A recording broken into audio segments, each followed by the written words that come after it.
Hey guys, it's Jimblade304 here, and this is set 76325, Avengers Age of Ultron Quinjet. This is from the LEGO Marvel line, something I don't typically cover on the channel, but I bought this set early. I figured I'd give it a review for you guys, because I'm sure somebody out there is interested in what I have to say about this set, right?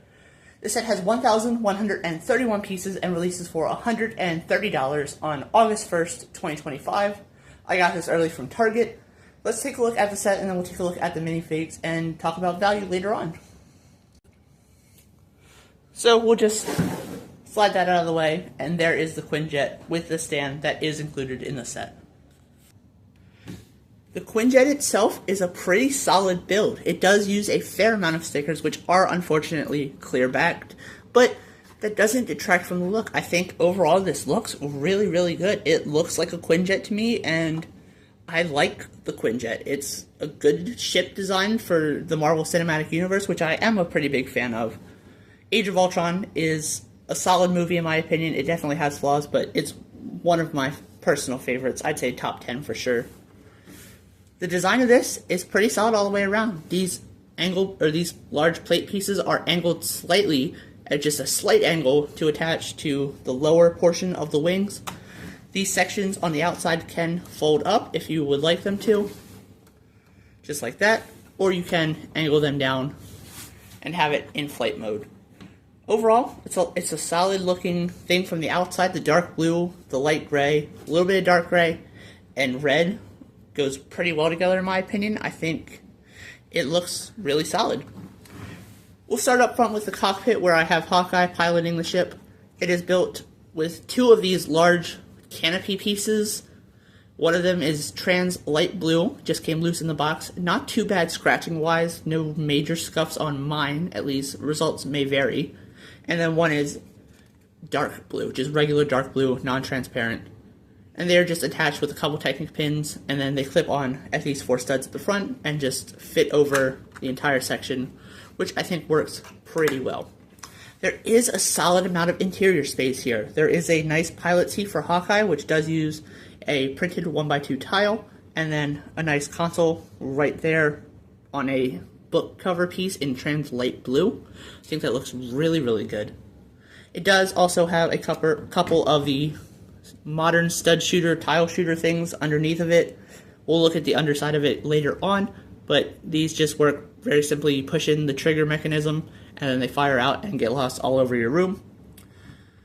Overall, solid design, a nice couple stickers. One is showing Ultron, and then the other one is showing the Quinjet itself.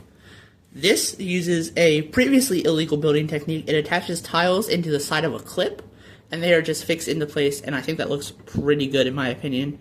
There is a slight amount of gap there that you can see, and there is a slight amount of gap towards the back. I don't know how accurate that is, if they're supposed to be gapping there, but it doesn't bother me too much if it's not supposed to be there. I think this looks pretty fine regardless. And you can also get more interior space access by removing this back section, which just pops up like this. It is its own little assembly that you just pop into place. There are a couple clips for minifig accessories. I guess you could put Black Widow's batons and Hawkeye's bow. So all the accessories that you would really need to clip on, you could put there. And this ramp does in fact open up. If I can remember how to do this. Yeah, it opens up here. And you could launch the motorcycle. There is plenty of room for the motorcycle to fit inside of the Quinjet bay. And I think it looks pretty nice. It does use some of the flame yellowish orange on the inside, but overall it's pretty finished off from most angles. You don't see too terribly much of that. Spinning this around in the back, the tail fins can be angled slightly if you want to have them both straight up, or one up, one down, or both down like that. You can do whatever you want with that. The engines are built with 1x2 light blue or 1x1 light blue cheese slopes against coral plates. So it's studs on the side construction, and they just cover that, and it gives it a nice bit of engine look. I think it looks pretty good. The back is closed off very nicely. You can see a couple of the lights with the 1x1 trans red plate and the 1x1 trans green plate. You'll see a couple of those throughout the build of this. Nothing super crazy. The gap on the back doesn't look too terrible because you're mostly not going to see this from most display angles. And then we'll flip it to the underside. And this is what was interesting to me.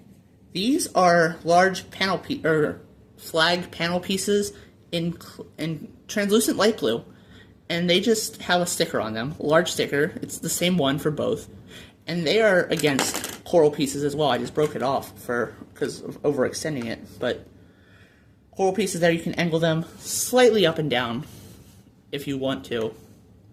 But overall, I think this looks pretty good from most angles.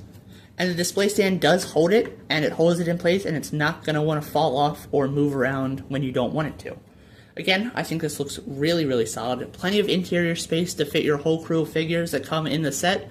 You can fit Quicksilver and Iron Man sitting in the 2 seats, and then Black Widow on the motorcycle in the back. As for Black Widow's motorcycle, I just have her 2 batons attached to the back of it right now because I didn't put them in the Quinjet. But the motorcycle is built on a black frame with red wheels, and then it has another piece that goes over that for the motorcycle shape itself. A couple stickers, one on each side. Do they need to be there? Probably not, but they look fine to me. And then you can also just attach this to the stand and have it in like an action pose like that. The stand itself is pretty solid. It's mostly Technic based with a little bit of brick building. You can spin the angle of the Quinjet around just by turning it, the Quinjet itself. And it does have a friction adder, so it's not going to move unless you want it to move. And then the figures can just fly around or run around. There are plenty of tiles with studs on them, the jumper tiles if you will. Overall, I think the stand looks pretty good, and you can attach the Quinjet fairly easily. There's 2 Technic holes at the bottom of this plate here. That is what connects to those plates. If I can get this lined up properly.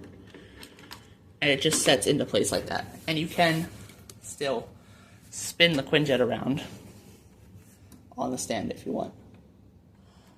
So it just makes for a nice display angle. I like this style of stand. It serves its purpose, and I think it does it pretty well in this case. The first 3 minifigs we'll take a look at are, from left to right, Black Widow, Hawkeye, and Quicksilver. This is my first version of LEGO Quicksilver. He did come in the previous Age of Ultron Quinjet, if I'm not mistaken, but that was 10 years ago with the Age of Ultron movie itself. This is just a Marvel Infinity Saga set release, and again, it's fine. The figures look pretty good. Quicksilver does have some very nice, subtle detailing there that you can kind of see, and I think that looks good. Some leg printing would have been nice, but Black Widow and Hawkeye do get leg printing, which makes them look pretty good. The hairpiece for Quicksilver, again, I think is fine. Hawkeye has the quiver on the back for his bow, and he can still sit in the pilot seat. He cannot sit in any of the other 2 seats included, but he can sit in the pilot seat, so that's why I put him there. And Black Widow is Black Widow. I don't know if any of these figures are exclusive. I'm pretty sure Quicksilver is. I don't know about Hawkeye and Black Widow. I haven't done my full amount of research yet. And here's a better look at the 3 of their face prints, and a better look at the torsos with nothing taking away visual presence from them. Only 2 get an alternate face. Hawkeye does not, and I think the alternate faces for these 2 are fine. The Black Widow head is seemingly way overused now, and it just needs updated. I think it looks like Scarlett Johansson enough, but it could be updated. The hairpiece for Hawkeye is questionable, but I think it works pretty fine. Overall, solid 3 minifigs here. And the other 2 figures included on the set are Iron Man Mark 43 and Ultimate Ultron. These 2 figures look really good. Ultron is done in entirely silver, and it looks really, really good. Iron Man is using the Gen 3 Iron Man helmet. No side leg printing for either of them, unfortunately, or side arm printing. I feel like that would have really helped the cause to make these figures better. But for what is here, I think they look really, really good. You can flip up Iron Man's helmet to see Tony Stark, same standard face. No hairpiece is included for him in the set, unfortunately, but it's fine.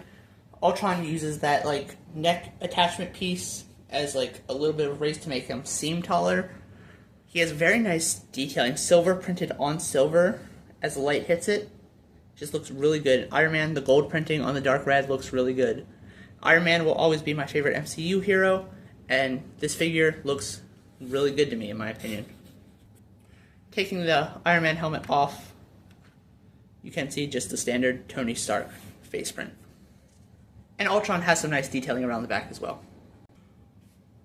Also included for Iron Man and Ultron are their feet propulsion pieces. just two 1x1 round cylinder pieces, and then a 1x2 rounded plate with hollow studs to allow them to attach to the clear stands. Nice inclusion. Didn't have to do that, but it definitely helps the cause that Marvel does care about their fans. At least LEGO Marvel does. Maybe. Possibly. I don't know. So as I said, this set is $130, and that doesn't feel too bad at all. You get a fair number of large pieces, the two large canopy pieces, a fair number of larger than average plates and bricks and slopes and just things like that. Plus the minifig detailing is pretty good. You get the motorcycle frame itself. This doesn't feel bad for $130. Would I like it cheaper? Yeah, I would probably like to see this at $100 if this was like a Ninjago set. But it is very obviously not a Ninjago set. I think the figures are fine. Could have personally used like Captain America, Thor, and Hulk in the set. I feel like that would have made it a little bit better. But for what is here is good.